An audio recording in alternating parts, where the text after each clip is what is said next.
Laika Barista! Hi at kaway-kaway sa mga kababaihan na kanina lang may volume pa ang buhok. Pero nung napagpawisan, ang bangs, 16 pieces na lang. O diba, ang hirap-hirap talagang i-maintain ng freshness sa Pilipinas, Diyos ko. Kahit nga sabihin mo may season talaga na malamig, ay hindi, pag pinagpawisan ka talaga, ang hirap. Tapos ikaw nangangarap ka pa ng glass skin? Ay hindi, bagay sa'yo grass skin. Magaspang yan. At hayat kaway-kaway rin sa mga tulad mo, yes friend, na namimiss mo na ba yung pagiging active mo nung high school? Yung tipong 6 a.m. gising ka na. 7 a.m. nasa school ka. Tapos sa tanghali nagagawa mo pang mag-computer. Tapos sa hapon tatambay ka pa, magte-training, babalik ka pa ng school. Yung tipong may training kasi may volleyball daw kayo, ganyan. Diba? Palong-palo eh. Grabe, na-imagine ko din talaga. Hindi tulad ngayon, tingnan mo. Kakain mo lang sa trabaho, humihikab ka na. Tapos noon, kahit anong kainin mo, hindi ka tumataba. Aba ngayon, ayoko na lang talagang magsalita. Ay nako, maayong hapong muli sa mga maot at guwapa na yes friend natin. Kasama mo na nga, kakwentuhan, kachismisan, karatig katuwang minsan kalaban. Charot.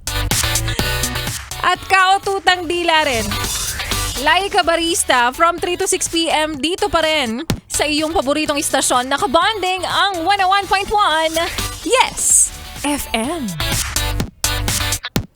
At para sa iyo nanay, tatay, lolo at lola, ate at kuya. Nakatulala ka na naman at nakapangalumbaba, ikaw ba'y nag-aabang ng himala?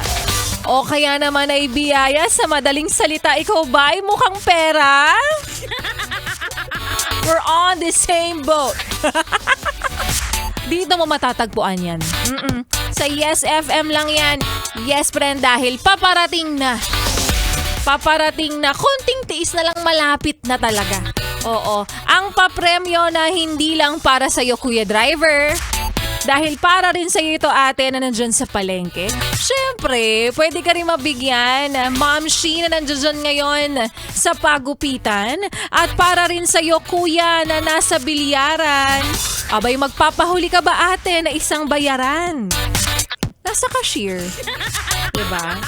Sa simpleng paraan, yes friend, ano ba itong sinasabi namin? Pwede kang manalo ng papremyo, ng cash, ng pera, ng kwarta. Sa napakadaling paraan lang, nakikinig ka ngayon sa Yes FM. Ganyan lang. O diba, instant gratification para sa'yo. Basta yun lang naman ang lambing namin, yes friend. Makikinig ka lang sa 101.1 Yes FM at may chance ka nang manalo. Kaya naman i-shoutout na natin yung mga yes friend nating nakikinig ngayon dyan nasa biyahe, naiinitan, at mas nauuna pang uminit ang ulo kaysa sa ulo ng sasakyan. Alam mo, hindi naman kita masisisi sa part na yan. Ang hirap maging kalmado sa ganitong klima. Yan nga, yes friend, kaya naman wag mo nang ilipat ang iyong stasyon. Wag mo na rin ipihit pa ang iyong talapitan sa kalaban. Kahit na sa sister station pa namin yan. Competitive kami.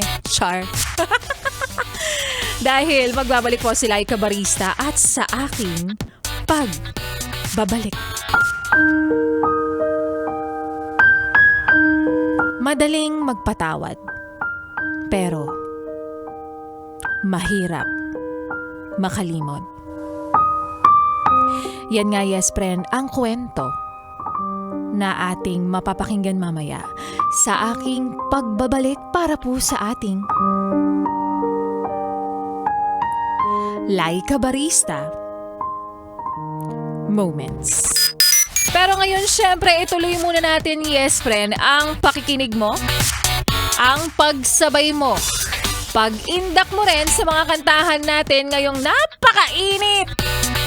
Sino na naman talaga ang nakapag-iwan na bukas ang pinto ng impyerno? Habang bumper to bumper din ang eksena mo ngayon sa daan, kasama rin At karamay sa biyahe ang kanta na para sa mga lalaking mahilig. Mahilig sa katawang maladyosa. Sa babaeng maalaga.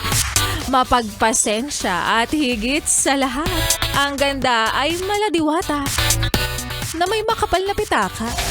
User. Kaya naman here's Diwata by Sam Concepcion. Dito pa rin sa iyong paboritong istasyon, nakabonding ang 101.1 Yes FM.